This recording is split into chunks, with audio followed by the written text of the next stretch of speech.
The Guild is Maximum Lawyers' community of legal entrepreneurs who are taking their businesses and lives to the next level. As a Guild member, you'll build relationships, be held accountable, and learn strategies specifically designed to get you unstuck and accelerate your plan for growth. Members are also granted exclusive access to masterminds hosted around the country. Our next event is coming up, and we're heading to Scottsdale, Arizona. There's something truly magical about the power of these in-person connections where real-time breakthroughs happen. Picture this. You're surrounded by like-minded law firm owners tackling your business and mindset challenges together. The energy is electric, the insights are transformative, and the results are game-changing. Investing in yourself is the best decision you'll ever make. The knowledge, strategies, and breakthroughs you'll gain are priceless assets that will supercharge your practice and propel you forward. Join the Guild and secure your ticket to Scottsdale at the best possible price by visiting maxlawevents.com. Hi, I'm Jane Muir. I'm a commercial litigator in Miami, Florida, and this is the Maximum Lawyer Podcast. Well, Jim, that episode with Jane Muir was really fun. It was a lot of fun. It was really cool to learn some more about her. A lot of it we knew about, but some of it we didn't. It's just kind of cool. A sixth generation attorney, so different from kind of the life you and I have had, but it's really cool to kind of see her transform too inside the Guild. Well, she really has. I mean, when I first started talking to Jane, she was pretty frustrated. I think it'd be fair to say she was a little bit all over the place, and I think she's really dialed in. I think she's got a good plan. And, you know, it's hard when you do commercial litigation because it is in a way a niche, but it's also not a niche. So it's been good to see her really take to the systems and the focusing on the finding, grinding, and minding. And I think that she's really on the right track. I don't think Jeremy Baker would mind me saying this, but I do kind of see where Jeremy Baker is now. That's kind of where Jane was before. And I think that Jeremy is headed on his way to where Jane is, if that makes sense, because they do very similar type of work. He does construction, she does business, but what I mean by that is it's not a car crash where the system is the exact same pretty much every single time. It's a little bit different. So creating those systems is more difficult, but it's definitely doable. But it's kind of cool to see that transformation for her. And just, I think she's great. She's great for the bar because she's so active in the bar and people learning more about that and her leadership. I think that they'll really enjoy it. Awesome. Well, I think you'll really enjoy the show. You got it. Enjoy the show, everybody. Run your law firm the right way. This is the Maximum Lawyer Podcast. Your hosts, Jim Hacking and Tyson Muir. Let's partner up and maximize your firm. Welcome to the show. Welcome back to the Maximum Lawyer Podcast. I'm Jim Hacking. And I'm Tyson Muir. What's up, Jimmy? Good morning, Tyson. How are you? Good to see you. I'm doing well. It's good to see you as well. It's been a very long week for me, I can tell you. My wife has been sick. My son has been sick. I've been trying to keep everybody separate and work and keep everything together. So yeah, it's been a rough week, but we're getting through it. Everyone's starting, they've turned the corner. So we're in good shape. Yeah, that's good. We just had dinner with our sons the night before last, and that was the first time we basically saw them for a week because they both had Omicron. So yeah, for sure. It's good to be getting back in the swing of things. And it was funny to hear laughter around the dinner table. Yeah, no question. So we didn't have much laughter last night, but this morning it was people, waking up saying, I'm feeling a lot better. So that's what I feel very good about. So that's great. So, you want to go ahead and introduce our awesome guest? Yes, our awesome guest is Jane Muir. And I honestly don't even know if I've ever said that name right, but hopefully I do. So that's good. She's shaking her head yes. So who is a Guildian, but also a Florida attorney whose practice area focuses on business transactions and litigation. A sixth generation attorney and fourth generation resident of Miami. She grew up working for her father's firm and has done every job in a law firm. I'm not going to do the full bio because that's pretty awesome by itself. Jane, welcome to the show. Thanks for having me. I'm honored to be invited. Well, it's long overdue. We should have had you a long time ago. And I was going over the list of people that we wanted to have on. And I was surprised that we hadn't had you on before, just because we've talked so much. But one of the things I liked in your bio is that you've done every job in your law firm. Talk to us about that, because that'll probably help us flesh out your story. Sure. Well, yeah. So I'm not very creative. I went into the family business. We're all lawyers. My mom is a circuit judge, where she just retired at the end of 2020, but for 35 years, she was a judge. My dad is a practicing attorney, and going all the way back to, the American Revolution, all my ancestors on my dad's side were attorneys. So growing up, if I wanted extra money, I had to go work. And I started 10 years old going to my dad's office and filing papers for him. And as I got older, they gave me bigger jobs. Like I ran the switchboard. I was a receptionist, and I would answer the call, good morning, Dunwoody White and Landon. How may I help you? One moment, please, and route the calls. During law school, I was a paralegal, and I would help them with the things like billing or assembling tax returns and things. My dad is an estate planning attorney. So growing up, before I passed the bar, I did every job in a law firm. And then I passed the bar and joined a small personal injury firm in Miami. And I got let go after 6 months. And that was the bottom of the market. So there were no jobs. And my trial partner from law school had also been let go of his job. And so we figured, why not start a firm? And we just didn't have any clue how to practice law or run a firm. It was just, we were just doing our best reading. We read that book by Jay Foonberg, How to Start and Build Your Law Practice. But after about a year, he had to get a real job because we just weren't doing well enough. But he went to the public defender's office, and I've just kept going along. You are the second person to mention that book in 2 episodes. So Brooks mentioned it on the last episode. So it's a legendary book. I mean, I think everybody or most people know about it for sure. I wonder, I mean, to me, 6th generation attorney, it's hard for me to even fathom, right? So being a 6th generation attorney, did you find it difficult to make your own way? Did you feel like you had to do what the people before you did, family members before you did, or did you say, hey, I want to do this and I'm going to blaze my own path? Well, my dad really encouraged me to go on my own because he followed the golden path. He was in the Army, and then he went to law school. And so he graduated older, and he had worked for Florida Power and Light, and they were grooming him for management. So he decided to go to law school instead of get an MBA because he thought that would give him more flexibility. If they let him go at Florida Power and Light, he could hang a shingle. But instead, they got him hired at this very venerated law firm at the time called Steele, Hector, and Davis. And they said, this new baby lawyer is our number one guy, so you have to hire him. So Dad had gone in that direction, like big law, and he did not have a great experience. There were a few times along the way when he got politically screwed.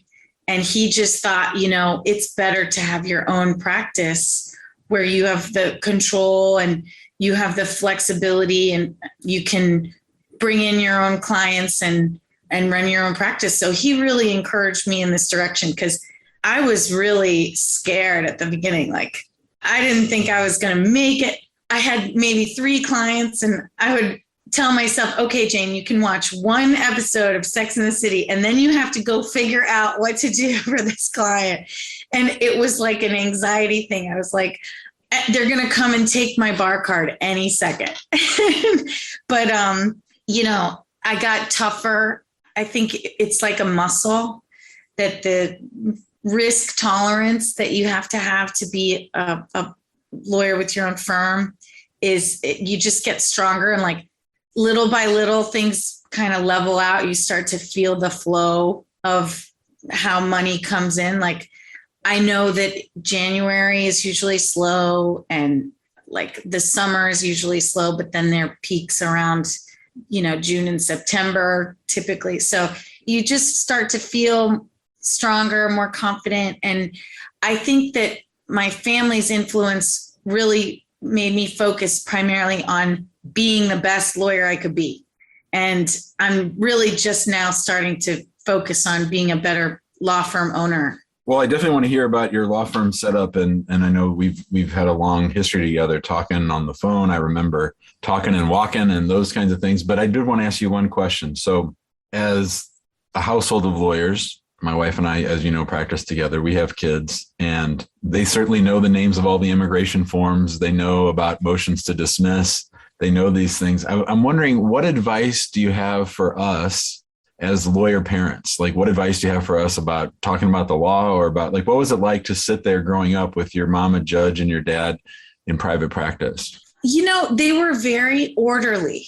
Like, we had a routine that was extremely predictable. Every night, 7 o'clock Star Trek, 8 o'clock story hour, 9 o'clock bed. So, of course, I'm a big sci-fi nerd. And we had breakfast every Saturday as a family. We went to church every Sunday as a family. And it was just like orderly and predictable. And I think that helps a lot. I think it makes you feel really good. And I strive to be like that. And it's kind of an atomic habit, you know, like you spend time with your family in that kind of regular schedule, then everything works out. So tell me a little bit about the 10 things to do to become preeminent in your field. Where did you come up with this topic? Well, when I first started practicing, I was at this firm.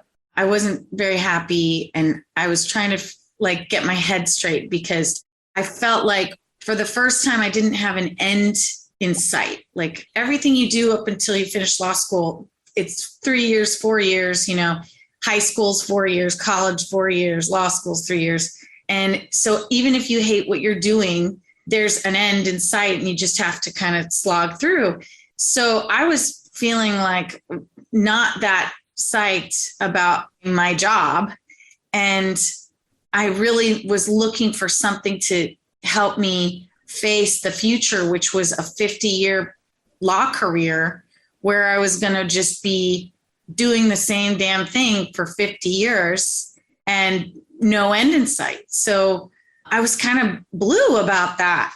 And so I came across an article which had the 10 things to do to become preeminent in your field. And I followed this advice, and it has made me very successful in my market. So the 10 things are: make a logo, make a website, make business cards, go to events, talk about what you do, follow up with the people you meet, speak, write, get board certified, and become a leader in an organization in your area. And I was like, this is perfect. This is the checklist right here. So I'm going to just do all these things to the max.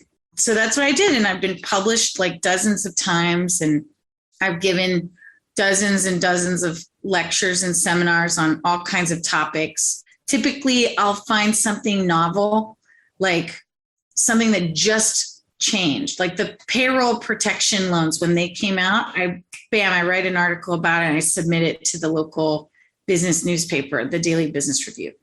Or, you know, something changes in the law, like there's a new change to the Fair Labor Standards Act that enables a private cause of action for tip theft. And so, boom, I'll research that and write an article about it. So I always like to share that as my professional development advice, because it's been super helpful to me. Of every lawyer I know, especially those in small private practice, I don't know anyone who's been involved in the bar as much as you. Talk to us about how that's worked for you as far as referrals go, networking, and all those kinds of things. What tips do you have for people as far as getting involved in their local bar? Sure. Well, so Miami-Dade County has 19,000 lawyers, and the county bar is the voice of all of those lawyers.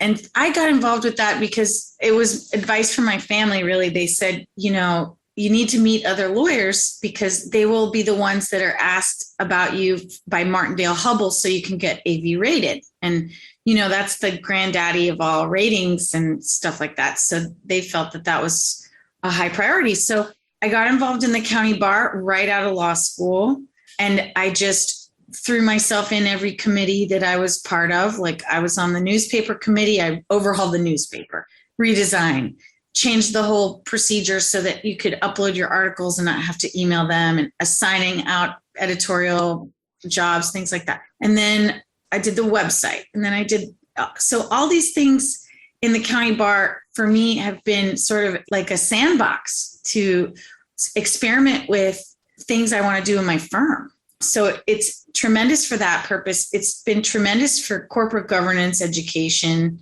It's been just a great way for me to gain experience and grow my practice, because whenever anybody thinks of a commercial litigation, a lot of times they think of me because I'm top of mind, because I published an article or I ran into them at a networking event. So after, I think it was 7 years on the board, and every year I was on the board, I was on the executive committee because I do everything 1,000%. I ran for officer position of treasurer, and in our group, you sort of rise the ranks like a ladder.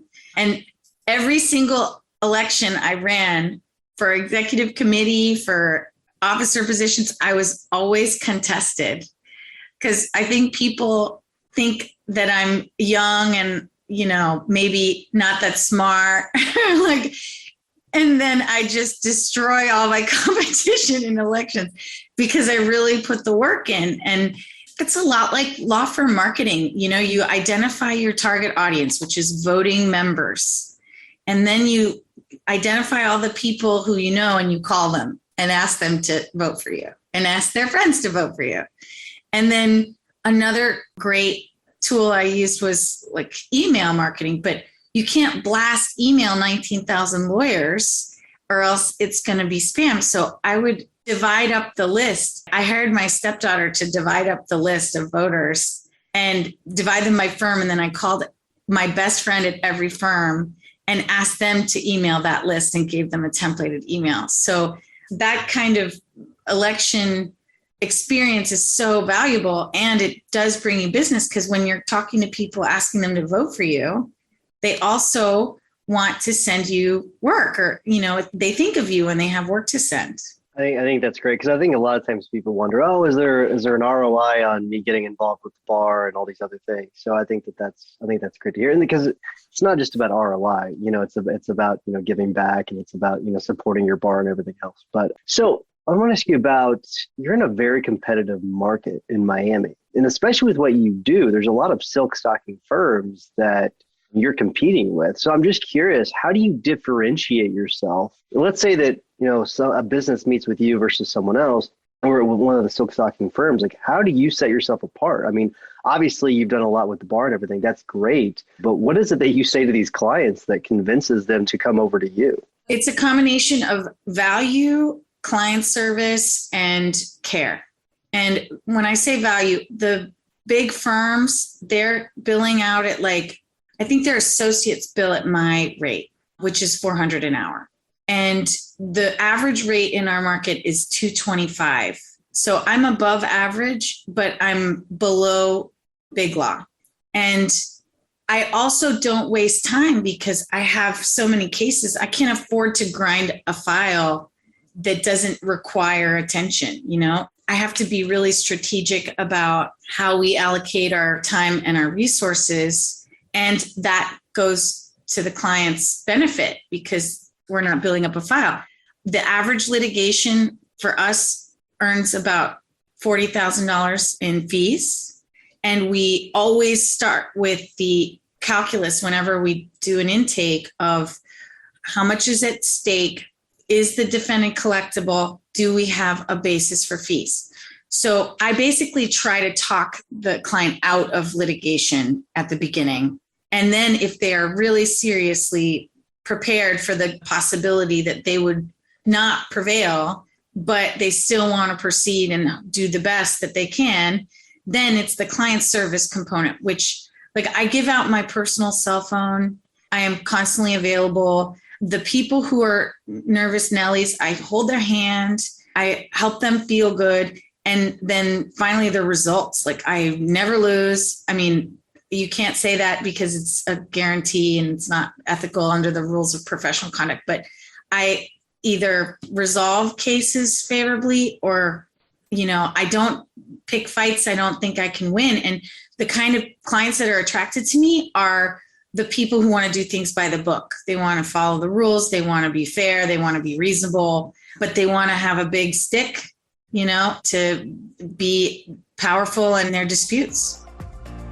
The Guild is an insanely productive community of lawyer entrepreneurs with a growth mindset who share their collective genius and hold each other accountable to take their careers and businesses to the next level. But in 2021, we are upping the game. In addition to exclusive access to the group, FaceTime with the two of us, discounted pricing for live events, and front seat exposure to live recording and podcasts and video, we are mapping out for members the exact growth playbook with our new program, Maximum Lawyer in Minimum Time. As a Guild member, you'll build relationships and experience content specifically designed to complement your plan for growth. For a limited time only, the Maximum Lawyer in Minimum Time program will be offered for free to all new Guild members. Join us by going to maxlawguild.com. We're talking with Jane Muir. She's a business litigator, member of the Maximum Lawyer Guild, and a great member. She's always giving good advice to the team and always pumping people up and getting them excited, and we greatly appreciate that. Jane, talk to us a little bit. I know that you've had a bit of a journey the last year and a half, sort of transitioning into a little bit more focus. Talk a little bit, if you would, about maybe things that you struggled with, because I really feel like you've had a breakthrough here in, say, the last 9 or 10 months. Yeah, I think that my 10-year goal was to be bar president, and I really did dedicate 30% of my time to bar service. And now I've rededicated that focus to my firm, and also the Guild, and you guys have been such an inspiration. Like, I listen to all the podcasts. I write down every book you guys suggest. I read all the books, and then I really strive to implement all the advice. Like Jim Muir, Gary Falkowitz intake series. I listened to that carefully and wrote all the notes, and I scripted my intake accordingly, like just like that. And it's been awesome. And then Tyson, you told me about Zoho and gave me some other great recommendations for service providers. And I've adopted Zoho and I'm implementing it, and it's going slow, but it's working awesome. It's saving me a ton of money in software. So you guys and the weekly meetings have been tremendous for my practice. So my next goal, I've been stuck at the same revenue mark for like 3 years.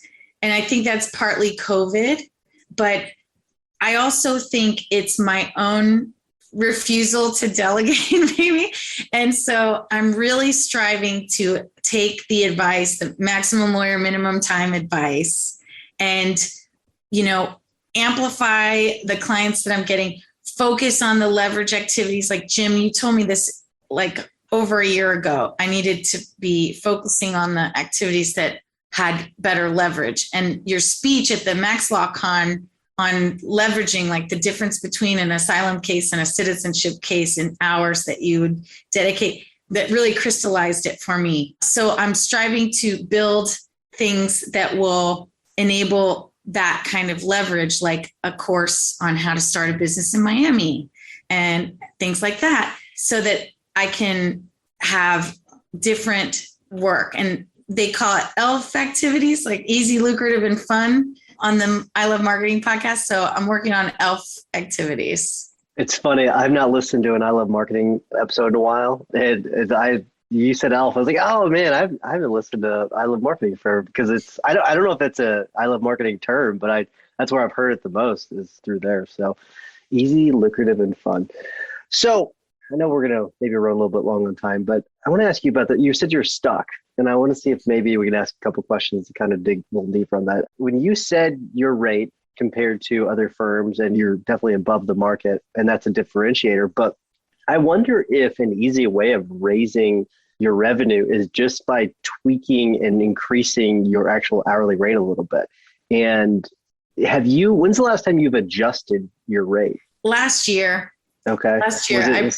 I was at by how much? 350 and I went to 400. Okay, good. So is the 400 based upon the 350 or the new number? I don't understand the question. Yeah. So you said you were stuck at right around, I think 400, I think is what you said. Is that what you said before? That's my hourly rate. Yeah.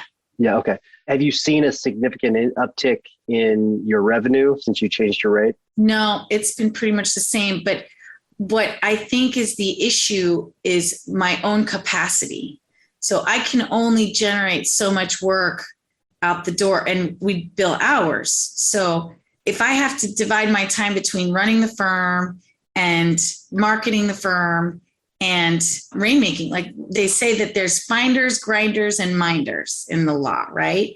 So I've got to be all three. And that means I can only do a third of the grinding. So I have a new contract attorney that just joined this month who's going to be helping me grind out more work. So that should double our ability to deliver service. Love it. I was going to ask you, so what are you going to do next? So you've already done that. So that's good. Yeah. Good. Because I think that's what you're going to have to start doing to kind of elevate this thing. I mean, you've got it. You've got the skill set. I mean, you're about to just pour the rocket fuel on top of it and just take off. I know it. Thanks. Well, I'm doing my best. I'm putting the time in. I'm grinding it out and really striving to apply all the good advice that you guys give. Of those three, finding, minding, and grinding, which do you like the most and which do you like the least? Honestly, I used to think I was a finder more than anything. Like I want to go to conferences. I want to give lectures. I want to talk to people. I want to go to lunch. But then pandemic, I kind of retreated. I've become less of an extrovert. And like I'm an extrovert, 95% extroverted. And nowadays I'm like kind of more selective about how I spend my time and trying to be more targeted because time is feeling a lot more valuable now. So I think I've morphed more into a minder, and I love like messing around with the software and, tweaking our systems and really trying to develop things that will not require Jane to show up at every networking event. You know what I mean? I love it. Very good stuff. All right. We do need to wrap things up because we got to be respectful of your time. And I know we're running long here. So I want to remind everyone to go to the big Facebook group and join us. There's a lot of great activity going on there. We got over 5,000 members. Also, if you want a higher level conversation, join us like other Guildians in the Guild, maxlawguild.com, like Jane. And if you want to go to the conference, we hope you do. Go to maxlawcon2022.com to get your tickets. Jimmy, what's your hack of the week? So a couple weeks ago, I went ahead and got some James O. Hacking III stationery, and I've just been doing one thank you note a day to different people who, a lot of it was for my dad, for the people that donated to the Red Cross and stuff. But I've just been doing one note a day to people, and it makes me feel good, and I know people really like to receive them. So it's something simple. Very good. I love it. Jane, you're up next. Before I get to yours, though, I did not ask people for a review. So if you will please give us a 5-star review, we will greatly appreciate it. Help spread the love. But Jane, what is your tip or hack of the week? Okay. My tip is find a college student that lives in your neighborhood and hire them to run errands for you. I recently hired a young lady who's an architecture student. She's 20. She's got her own car. And she'll take things to Goodwill or Amazon returns or pick up wiper blades for my car, like all kinds of little errands. And it's super helpful. So highly recommend. And if you don't have one, like a college kid, then TaskRabbit is a great option. I'm curious, how did you find your student or whatever you're calling them? She's my backup pet sitter. So I have a very elderly beagle and a rescue cat who's missing a leg. His name is Trey. And we love our pets so much. And whenever we go out of town, we want someone to stay with the pets and play with them and take care of them. So our main pet sitter had this young lady as backup pet sitter, and she was in our neighborhood. And so we hired her for errands. Very good. Okay, cool. Because I'm just thinking like what I would call the person. I mean, I guess you could say personal assistant, but backup cat sitter. That's what you call backup cat. Yeah, backup cat sitter. I think that'd be a great job title. So very good. So my tip is a tip reboot from a long time ago. A long time ago, I used to use Ring Central, and we switched to Vonage. And we liked Vonage for a while, but then we stopped liking it so much. And we switched back to Ring Central. And Ring Central is so much better than what it was. I mean, it is night and day from whenever I used it last. So if you've not used Ring Central in a while, I highly recommend it. It is so much better than Vonage if you're using Vonage. And there's a lot of other VoIP options out there, but I will tell you, going from Vonage to Ring Central, night and day, and it's way different than what it used to be. So highly, highly recommend it. So I use Ring Central too, and Tyson, it syncs with Zoho. Oh, I know. That's why we switched back to it. A big part of it. It's got so many integrations. It's got so many different options. Its functionality, its user interface is easy to use. It's great. They should pay us, Jane, to hawk their product. So, I bet they would. I bet they would. So for sure. This podcast sponsored by Ring Central.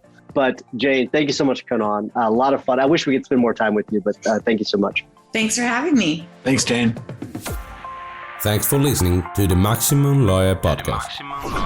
To stay in contact with your host and to access more content, go to MaximumLawyer.com. Have a great week and catch you next time.